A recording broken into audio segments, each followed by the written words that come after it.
Aka, rozimisiz? Ha, barakasini bersin. Ikkita odamga ham inshaalloh sizga pul barakali kelsin, akamizga mashina barakali kelsin.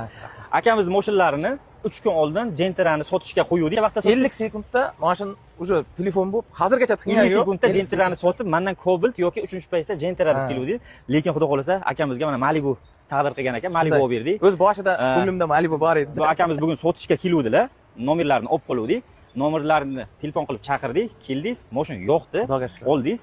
Bizdan rozimisiz? Sizga Ishlaringiz katta hammasi rahmat. chiroyli bitdimi aka? Aka, bitdimi ishingiz? Mana. Ishlaringizning omadini bersin. Ikkita odamni hujjatini xudo xolasa inshaalloh yaxshilaydi. Men eng qizig'i mashinamda shunday 7 mingga qo'ydingiz, o'sha paytda Gentra bor edi, u ketib qoldi. Ha. Uspet qilmadim. Siz aytdingiz, peshanangizga yozilgan bo'lsa bitta qilib beraman dedingiz. Sotganda ham 1 so'm pul olmadingiz. Mana olgan paytim ham yo'q kerak emas dedingiz. Shunday xizmat berdim. O'sha narsaga tan berdim. Haqiqatan ishlaringiz omadini bersin. Rahmat. Mayli, salomat bo'ling.